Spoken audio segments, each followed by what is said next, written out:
Hello and welcome to Avenging Past 7. Today is day 114 of our free-to-play farming guide.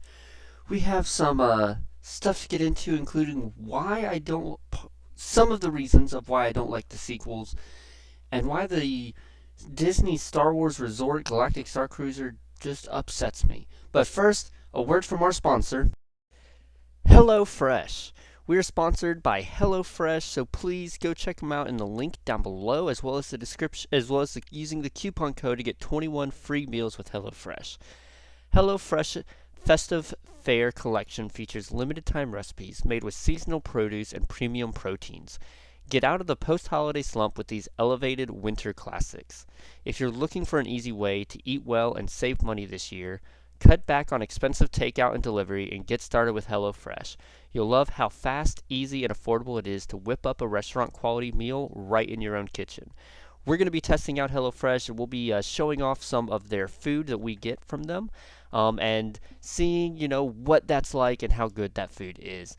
I've had friends that have had HelloFresh in the past, and they really enjoyed it. I've thought about it and hadn't taken the plunge until just now. So look forward to those streams, and in these videos, we'll be, showing off different foods and meals that we got from HelloFresh. Let's see, and fast and fresh recipes. HelloFresh's latest line of meals features robust flavors, filling portions, are ready in less than 15 minutes. Enjoy taste and quality done quick with recipes like the Falafel Power Bowl, seared steak and potatoes with béarnaise sauce, or Southwest pork and bean burritos. You'll hear more about them in the following videos, but please go click on the link in the description as well as using that coupon code alongside it and get 21 free meals from HelloFresh. Alright, let's get into it. So, I don't remember if I ever talked about it before in in one of my videos,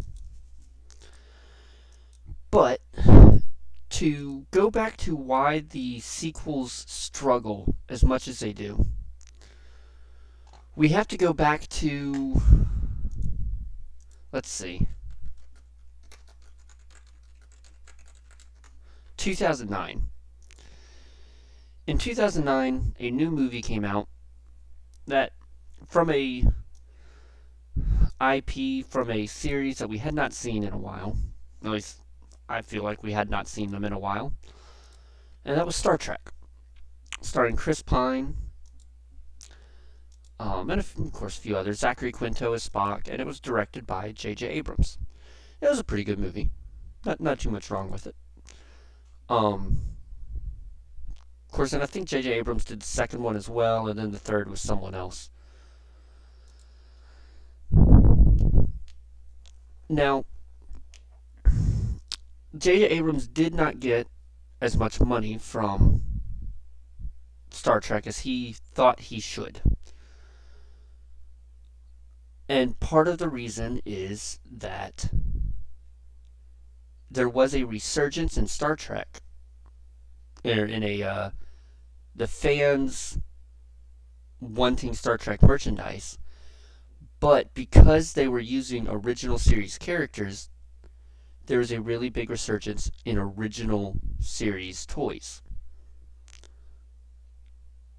And the toys for the movies did not sell as well, and so he did not get as much of the merchandising profits as he thought that he deserved.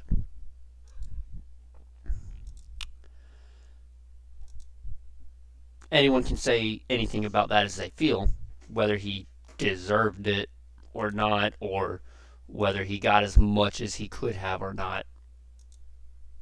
That's not my problem.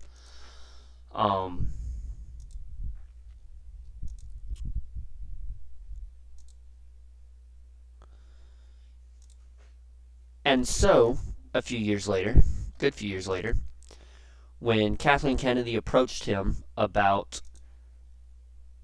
directing and being a part of Star Wars, he had a conversation with her about how he needs to have, for the majority, fully original characters. Because when Star Wars gets big again, people are going to want Star Wars toys. And he wants them to want his characters as toys so that their merchandising is up. And he can get more of the merchandise.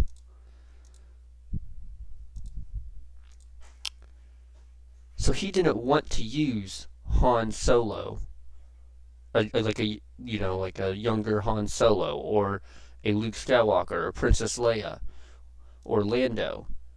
He wanted it to be about brand new characters. And so they created a sequel trilogy with new characters, focused on the next generation. And I mean, yes, they used Han, Luke, and Leia, but they weren't Han, Luke, and Leia. It was all about Rey, Finn, and Poe.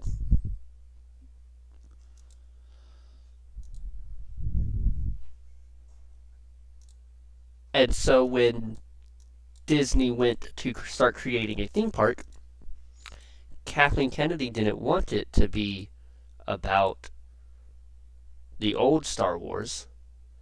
She wanted it to be about the new Star Wars. So they set the new theme park on a brand new planet where you can meet Rey, where you can meet the Resistance, where you can meet Kylo Ren.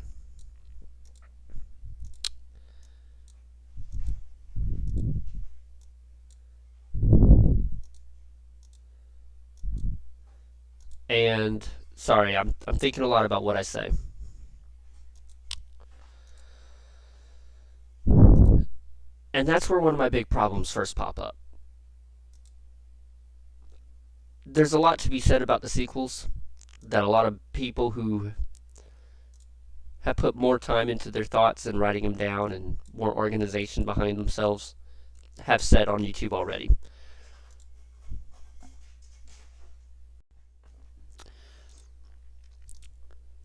But with the theme park, I have some strong feelings about it. Because what I loved the most about Disney Star Wars before Disney bought Star Wars was that Disney Star Wars was a couple months in the summer every year. And it was Star Wars, I believe, Celebration. No, Star Wars Celebration sounds wrong. I don't remember what they called it. But you could go to one side of the park, meet Darth Vader. Go to the other side of the park, take a picture with Captain Rex, take a picture with Ahsoka, take a picture with Anakin, Kit Fisto. Jawas are walking all around the park and they're coming up to you and they're wanting to trade little $1 things for your little $1 things.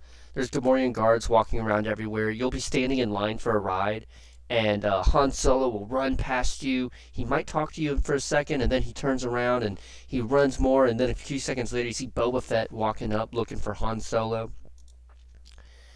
There's Star Wars throughout the entire park, from the original trilogy and the prequel trilogy. They didn't care that they were from different times of the story. But now that's all they care about. You can't have Anakin, Obi-Wan, and Ahsoka in Galaxy's Edge because they weren't around in this time of the Resistance. Which I can get behind for a lot of things. I can, because I love lore accurate events. When I buy merchandise, T-shirts and stuff, hats, clothes, I don't like to just buy a T-shirt that shows Batman. I like to buy a Batman shirt that's really just his logo. I like to buy merchandise that feels like it's from that world, not just showing off a character I like. And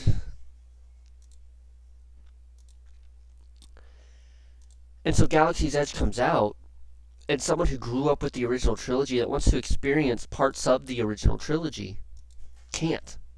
There's nothing there for them.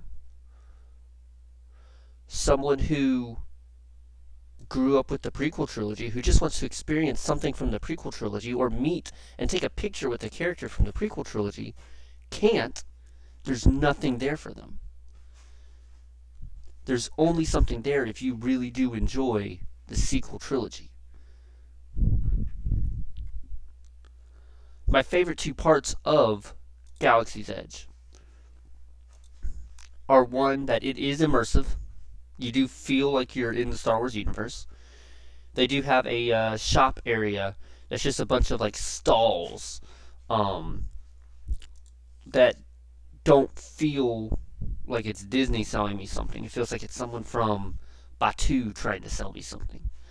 And a lot of their merchandise doesn't just feel like Star Wars merchandise, but it feels like merchandise from a Star Wars universe. I do like that. And my two favorite rides are the Millennium Falcon, because it's Hondo and Chewie talking you through it, and in the event does not feel. I mean, it feels like it could go in almost any spot of the movies. It feels like Star Wars, and Star Tours, because there's 3 parts to every time you ride it, and you can get a prequel era, an original trilogy era, or a sequel trilogy era. And I really appreciate that, because then there is still something for me there. In those 2 small parts of it, that it is, there's something there for me. In Galactic Star Cruiser, I have no care to go. For one, it's like $800 to $1,000 to go for one person, and it's set in the sequel era. Again, sequel era. It's not all-encompassing. It's not avoiding any era so that it can just be Star Wars at any point in time. It is sequel era. And I feel like it's foolhardy. It's foolishness on their side to delve so deep into the sequel era in their parks, knowing that their sequel trilogy was polarizing. If their sequel trilogy was loved by almost everyone, I don't feel like I would care as much, even if I didn't like it, because I feel like, well, yeah, maybe I didn't like it, but it's still a loved part of Star Wars. But I feel like it's not just a loved part of Star Wars, because some people really do like the sequels. But it's a polarizing trilogy. For all 3 movies, it's polarizing. There's the only one is The Force Awakens that I think has a majority of people that liked it. And that's just based on me talking to others of who have liked Star Wars or watching YouTube videos of the sequel trilogy is polarizing.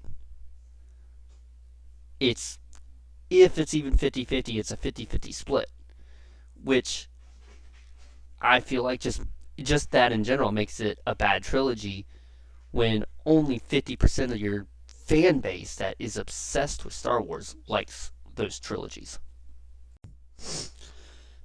Another part of Galactic Star Cruiser is when you go, they tell you to download an app onto your phone, and that app will be your guide throughout the 3 days.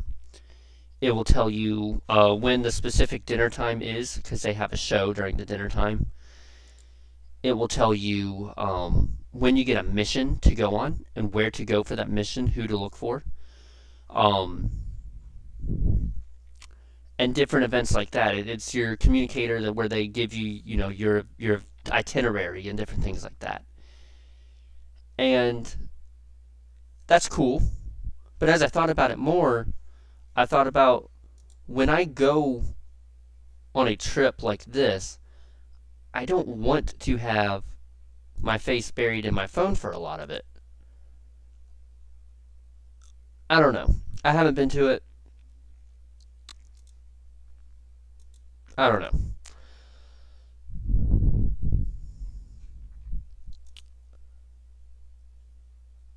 And then Andor comes out. And I'm watching Andor. And they get about halfway through the season, and there's the scenes where people are in prison. And I look at it, and I go, wait, that looks like the Galactic Star Cruiser. The bedrooms in the Galactic Star Cruiser look more like the prison in Andor than it does anything else in Star Wars. And it's like, You made your $1,000 resort look more like a prison in one of your shows than anything else from Star Wars.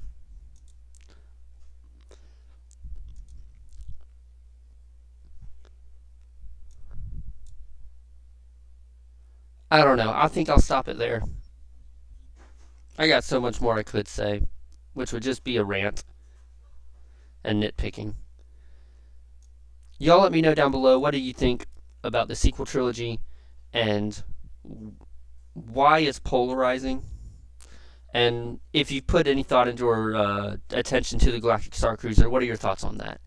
Y'all have a great day. Look out for my shorts as they start coming out. I've talked about them in the Discord a little bit.